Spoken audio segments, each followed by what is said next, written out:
What's up guys, Sean here, and I have a knife review for you this morning. First I'm going to show you what I'm carrying, and that is my Zero Tolerance 0562 Ti. This is an awesome knife. It's a Rick Hinderer design, and it is basically a budget version of the XM18. This is one of my all-time favorite knives. All titanium, 20 CV blade steel, beautiful blade grind. It gets nice and thin behind the edge, and it's not super slicey compared to a really thin knife, but it's definitely slicey for a hard use capable work knife, and that is something that really appeals to me. I like my knives a little bit overbuilt and extra capable. Lock bar stabilizer, has a lock bar insert, also has a ceramic detent. We have all TORX hardware, deep carry clip from the factory. All the edges and corners are chamfered and rounded, nice and smooth, not a single sharp edge on this knife besides the blade, which is rocking a 17 degrees per side mirror polish edge that I did on my KME. Very sharp. The acoustics on this knife, that's one of my favorite things. The acoustics are awesome. The action is very good. Very smooth. It's on bearings. It's a solid knife. No play in any direction on any aspect of it. Perfectly centered. Stays solid.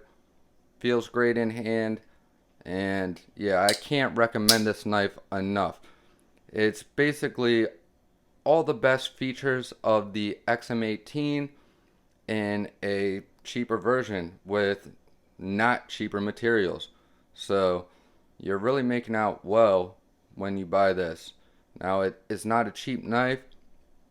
These come in at $300. They were at $280.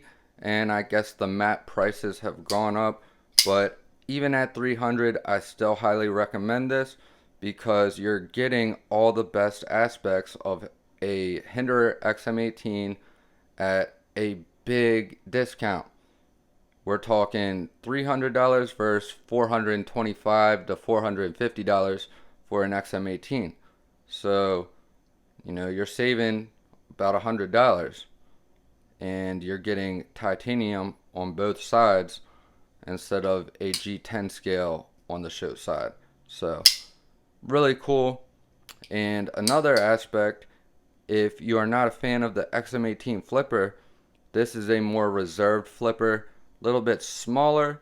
It's all smooth, no jimping on it, so it's not going to hurt anybody's fingers, and it doesn't stick out as far as the XM18 flipper tab does. So they really killed it with this one, and I can't recommend this more. So I'm gonna link this down in the description below, and if you use my link, it will give me a small commission, which helps out big time for the channel, and I really appreciate any support you guys can give.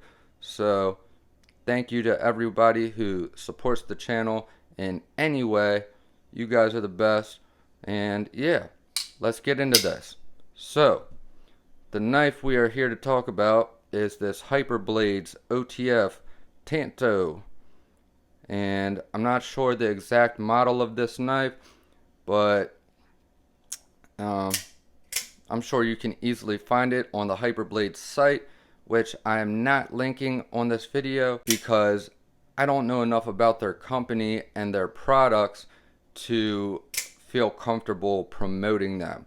So I'm just giving you guys my honest thoughts on this one, and you know, as much of an analysis as I can give you based off of the time I've had it and the use I've had with it. So we'll start off with the ergonomics.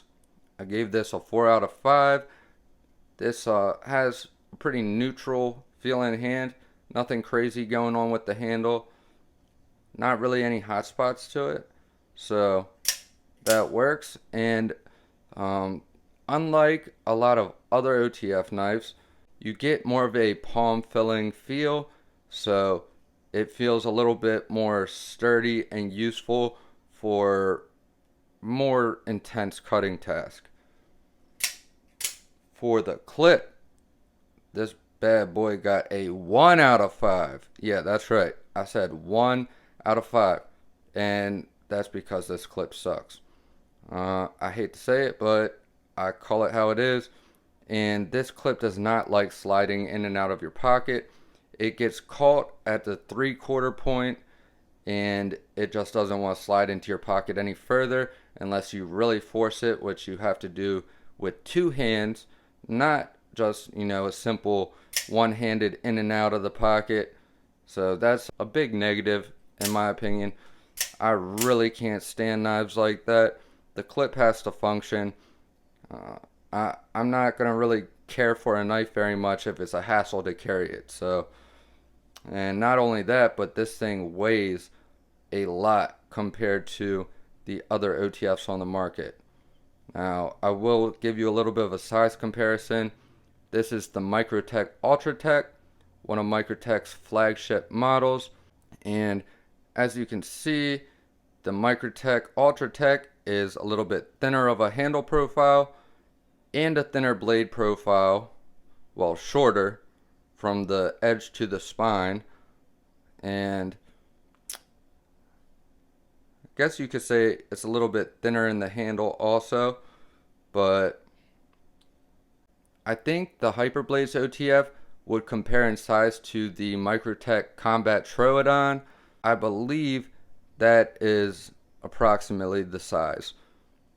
So it's a little bit more useful of a size for EDC tasks. You feel like you can get more serious cutting done with it. However, this is a lot heavier. I think in order for them to keep the cost down, they used like steel or zinc for the handles instead of aluminum. So that adds a lot of weight to this and makes it not so pleasant to carry. So for the carry, it gets a 2 out of 5. For hot spots, this is an area where it does well. Gets a 5 out of 5. No hot spots. Nothing really digging into your hand or poking you anywhere. So they did well with that. The action gets a 4 out of 5. The action is nice and easy to actuate, easy to fire, easy to retract. It doesn't have a overly stiff spring in it, and the firing button slides without any issues, no snags. It's pretty smooth. Now I will say the firing button is not very comfortable, but it does the job. For the hardware, I gave this a 4 out of 5. Now, what I like about the hardware is they did all TORX, and I believe these are all T10, so they did well with that.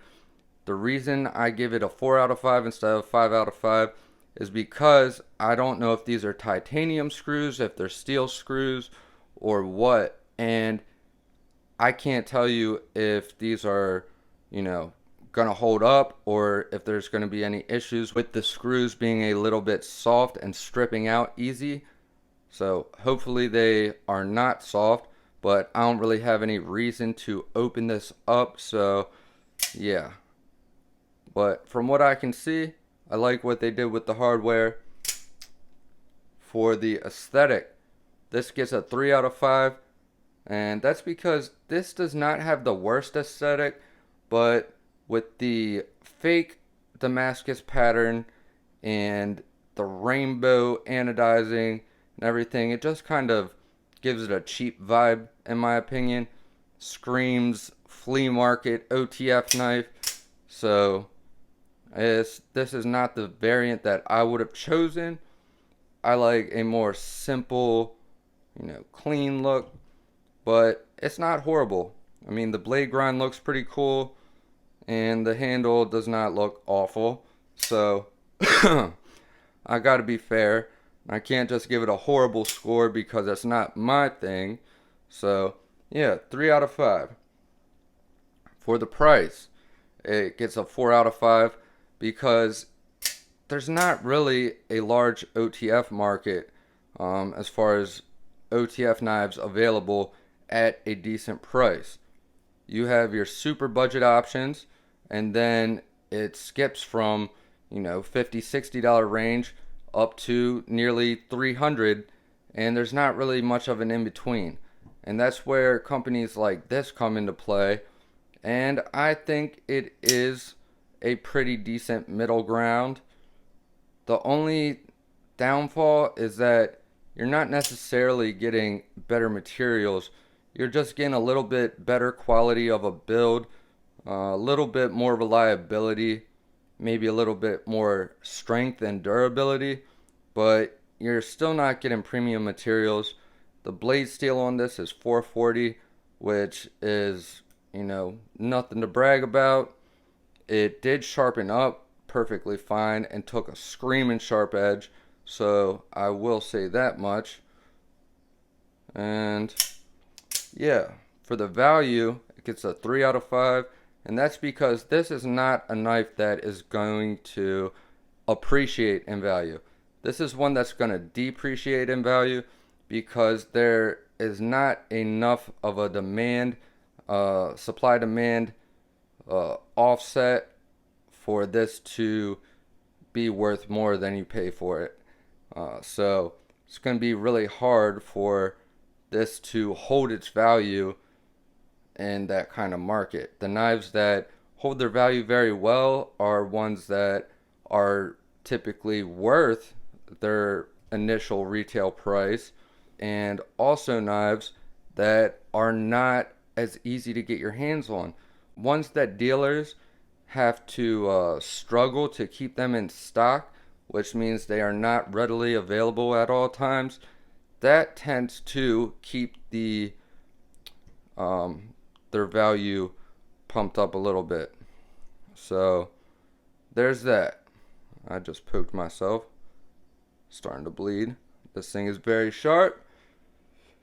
Moving on to the Acoustics, gets a 3.5 out of 5. Does not sound bad. It actually sounds a little bit good, but I don't know. I'm a little bit torn on the Acoustics. Maybe it'll get a 4 out of 5. It's not the worst, but I do like more of a clicky, snappy sound. So I don't know. Lockup gets a 3.5 out of 5. There is side to side, lateral, and there's vertical and horizontal play, which is common for all OTF knives unless you get into the $1,000 range, something like a deadlock. But even this Microtech, coming in at $300, has a small amount of play. Now this has a little bit less play than the Hyperblades does, but this is not there's not enough blade play on this to really cause you any issues with the functionality. It might just bother you, just the fact that it's there, but it's not going to cause any issues with performance of cutting or reliability or anything like that. For the Fidget Factor, I gave this a 4 out of 5 because this is easier to fire and retract than any of the Microtechs that I've had so far. And you're going to be able to fire this pretty much all day without wearing out your fingers. But the firing switch is not very comfortable. It feels like plastic, and I don't know, something about it that I just don't like. So there is that aspect. For materials, it gets a 3 out of 5. It's not complete garbage materials because it is a stainless steel blade. I mean, it's not like it's made of pot metal. And The handle is some kind of steel. It feels very solid and durable. So, you know, I don't think this knife is going to fall apart on you. And I think that it probably would be fairly reliable. But it's just not, they're not utilizing premium materials because, you know, in order to keep the manufacturing costs down and be able to provide it to you at a cheap price and still have room for profit, that's just the way it goes. And sorry for my thumb, I know that looks nasty, but I sliced my thumb when I was sharpening the Strider yesterday or the other night. So yeah. Now for blade grind, this gets a 4 out of 5. We have a symmetrical and even blade grind, and we do have a hollow ground blade, so it gets pretty thin behind the edge, and this thing cuts a lot better than I expected it to, and the blade grind also looks pretty damn good. I do like this fuller with the cutouts, or some people call it a blood groove. Then the factory edge gets a 0 out of 5, which is the lowest score that I've ever given, and that is because the secondary point, which is the Tanto point, was completely rounded, which is the stupidest thing I've ever seen. I don't know why they would ever let a Tanto leave their factory with a freaking rounded point, but I was able to fix it. Took a lot of work to bring that secondary point back, but get a good view for you.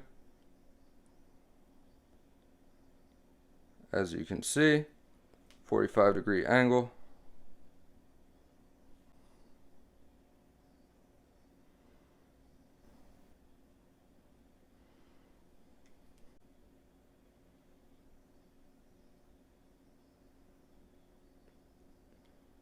So yeah, that's how a Tanto is supposed to look. And here's how one looks that was never damaged.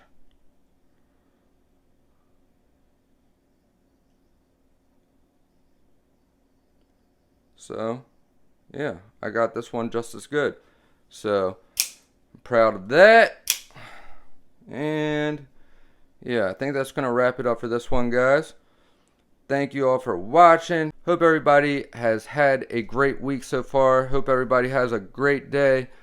I love you guys. Stay tuned, and I will see you guys in the next one. Peace.